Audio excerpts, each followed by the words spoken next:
In the wind-swept terraces, where the coastal desert of northern Peru meets the green thread of the Supe River, the pyramidal platforms of Caral rise in quiet defiance of every approved timeline.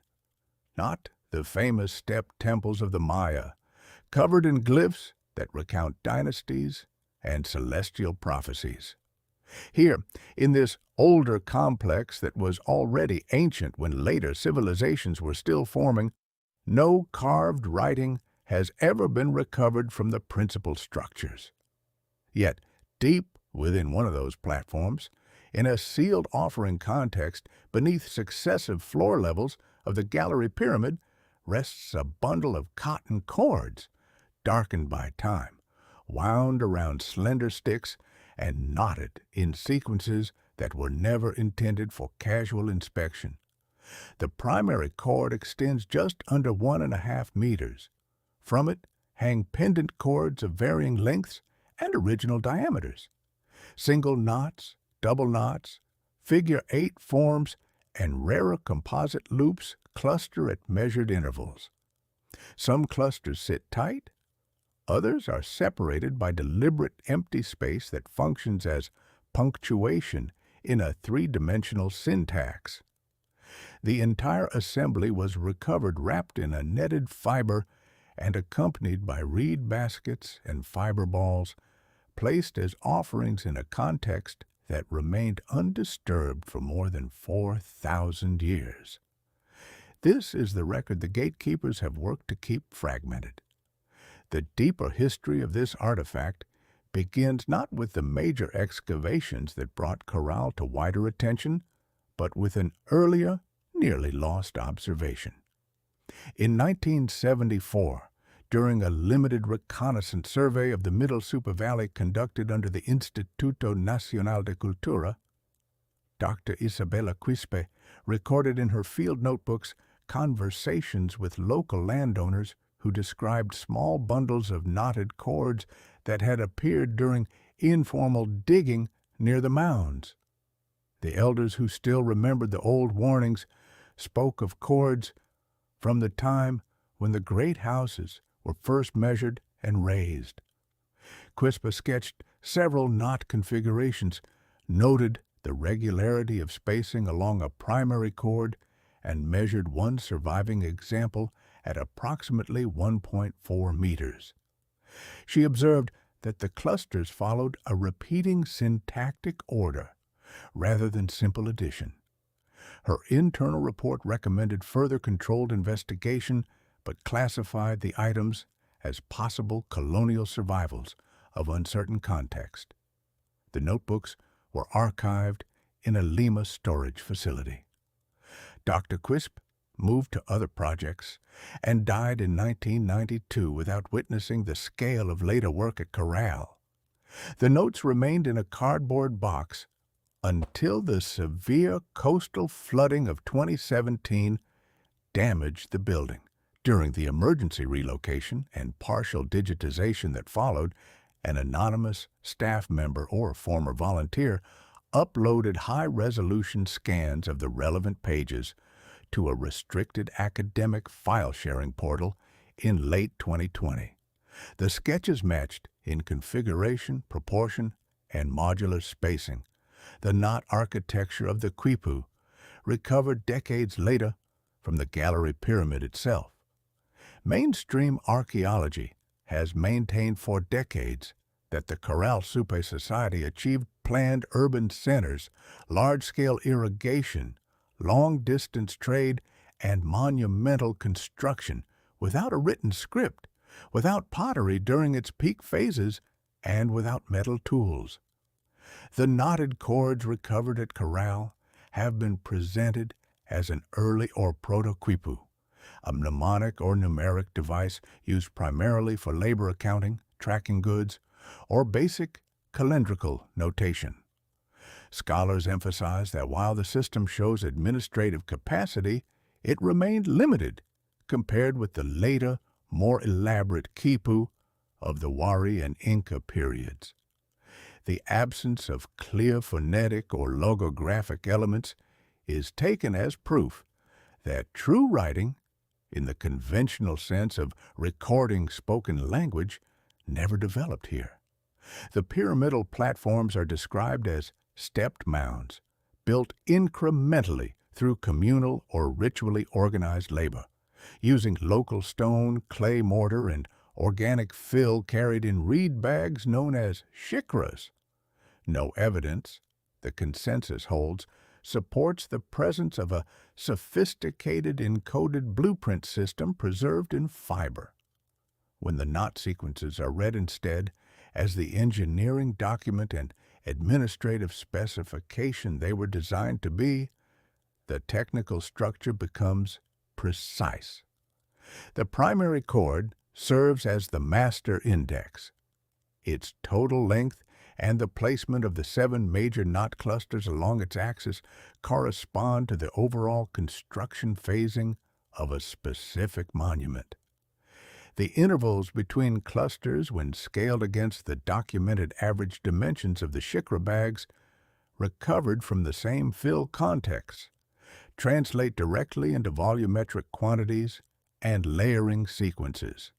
A cluster of 9 single overhand knots followed by a composite looped form designates a particular terrace level, with the knot count indicating the number of work units or bag volumes required for that stage.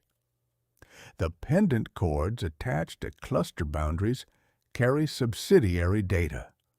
One documented pendant sequence contains exactly 144 knots distributed across 4 subchords. When interpreted through a positional system in which knot type and chord diameter function as modifiers for material category, reed fill, stone facing, or plaster preparation, the resulting figures align with the calculated labor and material budgets needed to achieve the precise slope angles and seismic-resistant profiles recorded in modern total station and photogrammetric surveys of the Gallery Pyramid and the Great Pyramid. The empty spaces between knots mark deliberate transitions between phases or alignment instructions tied to solar observations conducted from the adjacent sunken circular plazas. The system is recursive. It can be read forward as a building sequence or backward as a verification and repair protocol. It requires no ink, no paper, and no stone surface that can be effaced by weather or deliberate action. It can be recopied by trained hands, carried, and buried with offerings to ensure transmission. Independent lines of evidence now converge on this literal reading. In the archives of the Universidad Nacional de San Marcos, enhanced digital versions of 1987 field photographs from a minor salvage operation at the nearby site of Aspero show a fragmentary knotted cord from a domestic context. The knot clustering and spacing patterns parallel the Caral example in syntactic structure, though on a smaller scale consistent with household administration.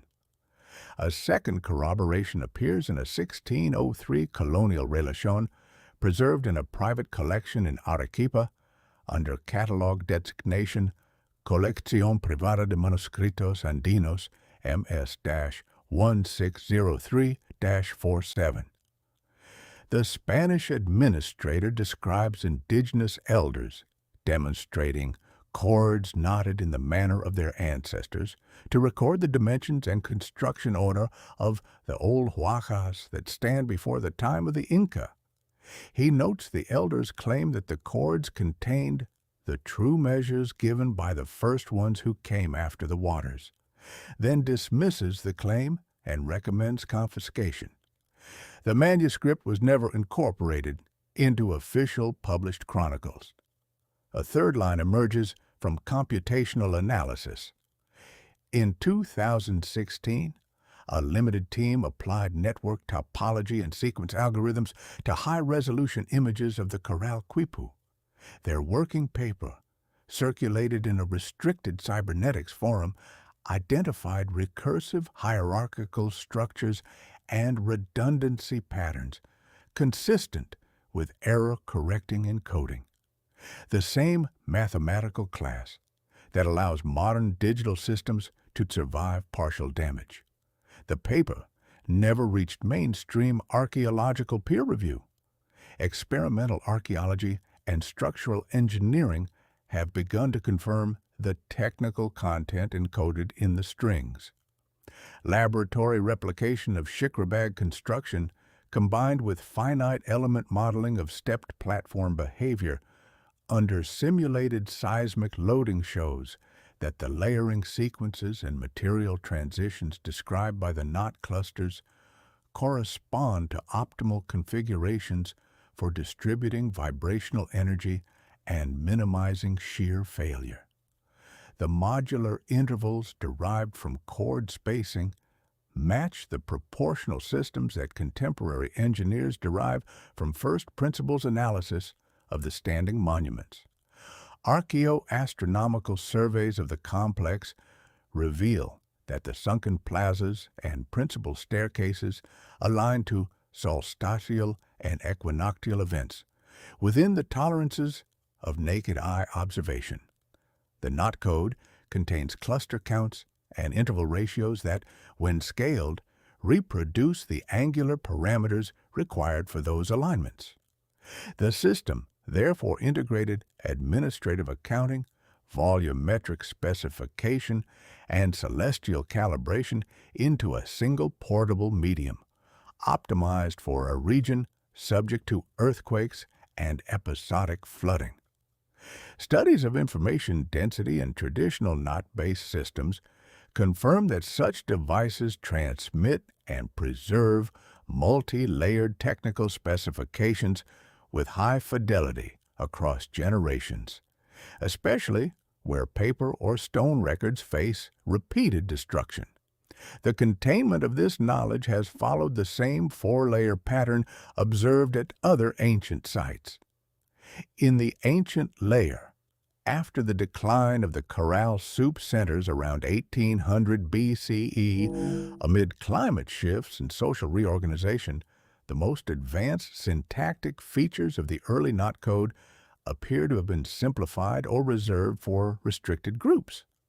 Later, Andean cultures inherited the basic system and expanded it, yet certain recursive and self-verifying properties visible in the Caral example were de-emphasized. In the religious layer, Spanish campaigns of extirpation targeted native recording devices as instruments of idolatry. Surviving examples and the oral traditions required to read them were confiscated and destroyed. Colonial chroniclers reframed Andean history to begin effectively with the Inca or to fit biblical frameworks, erasing evidence of earlier independent technological depth. In the 19th century layer, as expeditions documented the coastal ruins, field reports and private correspondence often mentioned fiber artifacts and local traditions of knotted books of the old builders. These references were omitted from the published volumes and official surveys that circulated in scientific societies. Preliminary sketches by accompanying artists sometimes recorded the items, but final lithographs emphasized stonework and Inca achievement while minimizing earlier complexity that might challenge diffusionist models. In the modern layer, institutional mechanisms have taken over. Requests for comprehensive non-destructive analysis of the complete Caral fiber corpus, multispectral imaging, micro-CT scanning of internal structures, and collaborative algorithmic decoding have been denied or approvals withdrawn by cultural authorities. Internal project communications from 2021 and 2022, fragments of which have circulated through restricted channels, caution against release of raw high-resolution knot pattern data on the grounds that it could facilitate interpretations inconsistent with the established archaeological framework. The full technical data set remains sequestered. The permit is still denied, just as the granite panel remains sealed beneath the rising groundwater. Access remains forbidden. And then comes the part that stops the argument cold. When the knot sequences are processed through contemporary pattern recognition algorithms trained on technical encoding systems, they reveal embedded, self-verifying checksum structures, redundant subsequences that permit reconstruction of damaged sections, exactly as modern error-correcting codes protect data. More significantly, certain modular ratios and cluster hierarchies recur in the architectural canons of other post-cataclysmic monumental traditions, separated by oceans and millennia. The Caral code carries within its syntax the memory of a standardized rebuilding protocol, a set of principles for reestablishing ordered ceremonial and urban landscapes after periods of environmental and social rupture. This is not a local tally system that happened to survive. It is a portable archive of civilizational restart instructions, preserved in the medium least vulnerable to the fires, floods, and purges that have repeatedly destroyed stone and paper records. Now here's where it gets active. The active suppression of full access and technical analysis is not passive academic conservatism. It is the continuation of a project to maintain a compressed narrative of human development, in which sophisticated non-linguistic encoding systems and the resilient monuments they enabled could arise only within a narrow set of approved trajectories and timelines. If the Caral knot code is permitted to speak in its full register, it demonstrates that human societies developed advanced technologies of memory and specification at an earlier horizon and with greater diversity of media than the authorized story allows.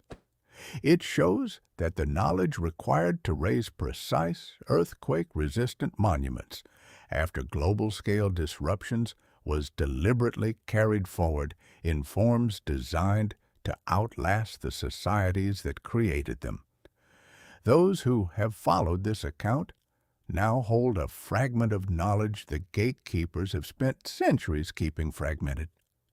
This is not distant curiosity. It is the recovery of the original infrastructure for rebuilding ordered society after collapse.